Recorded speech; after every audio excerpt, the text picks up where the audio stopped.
NCP নির্বাচন বিলম্ব করতে গোলমাল করছে বললেন জয়নুল আবদিন। জনগণ চাইলে ক্ষমতায় আসবেন, কিন্তু ভোটে আপনাদের ভয় কেন বললেন মির্জা আব্বাস। বরগুনায় মেয়েকে ধর্ষণের 6 দিন পর বাবাকে হত্যা। এবং সর্বশেষ জানাবো, ভারত ও ভিয়েতনাম থেকে এলো 38,000 টন চাল। এতক্ষণ শুনছিলেন সংবাদ শিরোনাম, এবারে বিস্তারিত। তবে তার আগে অনুরোধ থাকবে আমাদের চ্যানেলটি সাবস্ক্রাইব করে বেল আইকনটি ক্লিক করুন। এনসিপি নির্বাচন বিলম্ব করতে গোলমাল করছে বললেন জয়নুল আবদিন।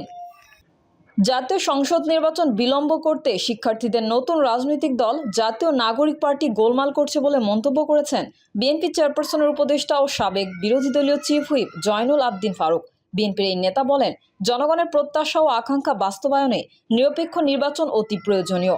দ্রুত জাতীয় সংসদ নির্বাচনের রোডম্যাপ দেওয়ার আহ্বান জানান তিনি।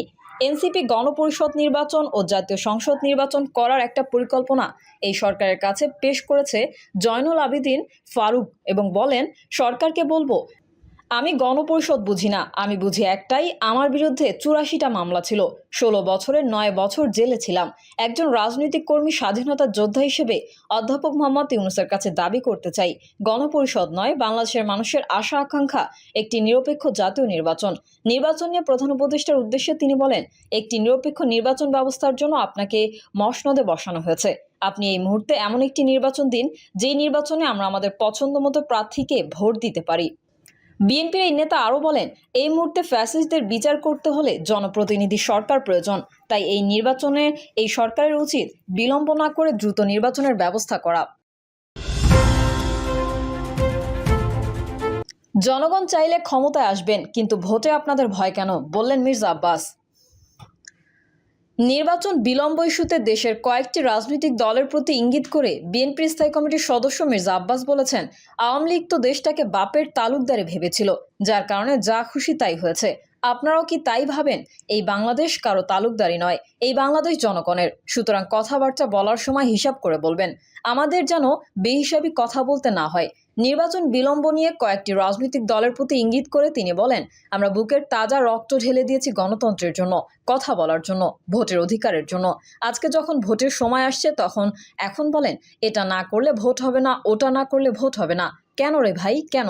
মির্জা আব্বাস বলেন, অনেকের ভেতরে কিছু লোভী রাজনীতিবিদ আছেন, কিছু লোভী রাজনৈতিক দল আছে যারা শুধু বিরোধিতার কারণে বিরোধিতা করে, কার্যকর কোনো বিরোধিতা নয়।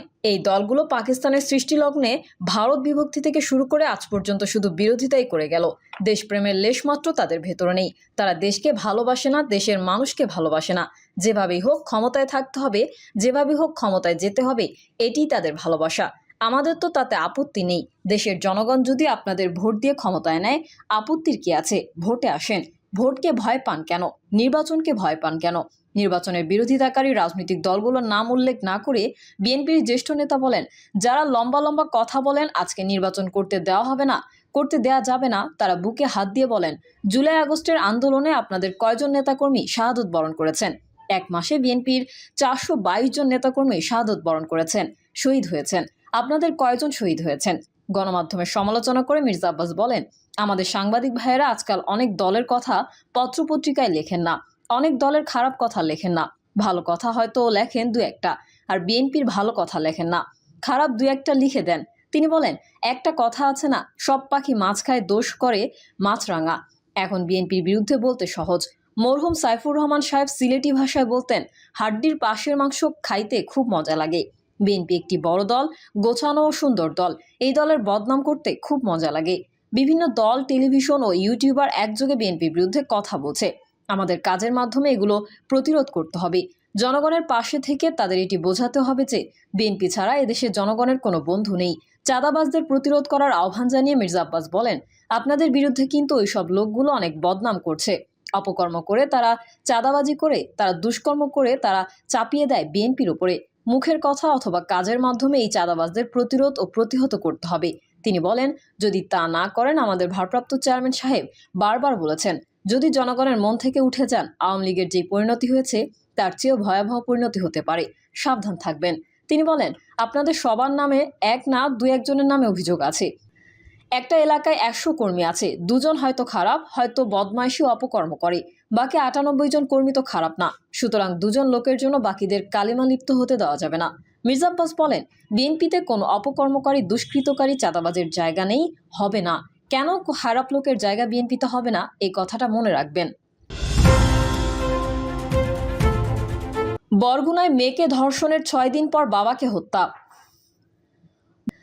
বরগুনায় মেয়েকে অপহরণের পর ধর্ষণ করার অভিযোগে বিচার চেয়ে মামলা দায়েরের 6 দিনের মাথায় হত্যার শিকার হয়েছেন ভুক্তভোগীর বাবা মন্টু চন্দ্র দাস। নিজ বসতবাড়ির পেছনের একটি ঝোপঝাড় থেকে তার মরদেহ উদ্ধার করেছে পুলিশ। নিহত মন্টু বরগুনা পৌর শহরের জাকির হোসেন নামে এক মুরগি ব্যবসায়ীর দোকানের কর্মচারী ছিলেন। স্বজনদের দাবি, ধর্ষণ মামলা করায় অভিযুক্তদের স্বজনরা এই হত্যাকাণ্ডের ঘটনা ঘটিয়েছে। বুধবার দুপুরের দিকে বরগুনা সদর থানায় একটি সংবাদ সম্মেলনের মাধ্যমে মন্টু চন্দ্র দাসের মরদেহ উদ্ধারের বিষয়টি নিশ্চিত করেন সদর সার্কেলের অতিরিক্ত পুলিশ সুপার মোহাম্মদ আব্দুল হালিম।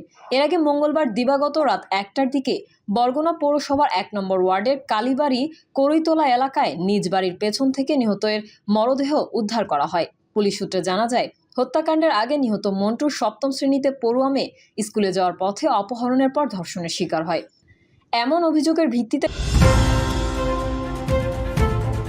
গত 5ই মার্চ বরগুনা সদর থানায় একটি মামলা দায়ের করেন মন্টু। পরে ওই দিনই মামলায় অভিযুক্ত একমাত্র আসামি শ্রীজীব চন্দ্র রায়কে গ্রেফতার করলে আদালত তাকে জেল হাজতে প্রেরণ করেন। পরে মঙ্গলবার মধ্যরাতে স্থানীয়দের মাধ্যমে খবর পেয়ে নিজ বাড়ির পেছনের একটি ঝোপঝাড় থেকে মন্টুর মরদেহ উদ্ধার করে পুলিশ। এছাড়াও এই ঘটনায় জিজ্ঞাসাবাদের জন্য এখন পর্যন্ত 4 জনকে আটক করা হয়েছে। নিহত মন্টুর স্বজন সূত্রে জানা যায়, সর্বশেষ মঙ্গলবার রাতে স্ত্রী শিখা রানীর সঙ্গে মোবাইল ফোনে কথা হয় মন্টুর। এ সময় তিনি স্ত্রীকে জানান, বিক্রির উদ্দেশ্যে গাড়িতে আসা মুরগির দোকানে নামিয়ে বাসায় ফিরতে দেরি হবে। পরে দীর্ঘ সময় পার হলো, মন্টু বাড়িতে না ফিরলে তার মোবাইল ফোনে আবারও কল করেন স্ত্রী শিখা রানী। তবে এই সময় ফোন রিসিভ না করায় এবং বাড়ির পেছনে মোবাইলের আওয়াজ শুনতে পেয়ে সেখানে গিয়ে ঝোপঝাড়ের মধ্যে মন্টুর মরদেহ পড়ে থাকতে দেখতে পান শিখা রানী। পরে পরিবারের সদস্যদের জানালে তারা থানায় খবর দেয়। পরে পুলিশ ঘটনাস্থল থেকে নিহতের মরদেহ উদ্ধার করে। নিহত মন্টুর স্ত্রী শিখা রানী ঢাকা পোস্টকে বলেন, রাতে নির্ধারিত সময়ে বাসায় না ফেরায় আমার স্বামীর মোবাইল ফোন কল দিলে বাড়ির পেছন থেকে আওয়াজ শুনতে পাই। ফোন রিসিভ না করায় বাড়ির পেছনে গিয়ে তাকে পড়ে থাকতে দেখি। পরে আমি অন্য সব স্বজনদের জানাই। তিনি আরো বলেন, মেয়েকে ধর্ষণের অভিযোগে বিচারের দাবিতে থানায় একটি মামলা করেন আমার স্বামী। অভিযুক্ত আসামি জেল হাজতে থাকায় তার স্বজনরা এই হত্যাকাণ্ড ঘটাতে পারে। নিহত মন্টুর বোন কনক রানী বলেন, গতকাল সন্ধ্যার দিকে মন্টুর সঙ্গে আমার ফোনে কথা হয়েছে। এ সময় তার দায়েরকৃত ধর্ষণ মামলায় অভিযুক্তরা মিলে যাওয়ার বিষয়ে বিভিন্ন জায়গায় যোগাযোগ করছে বলে জানান তিনি। আমি মেয়েকে নিয়ে তাকে সাবধান থাকতে বলি।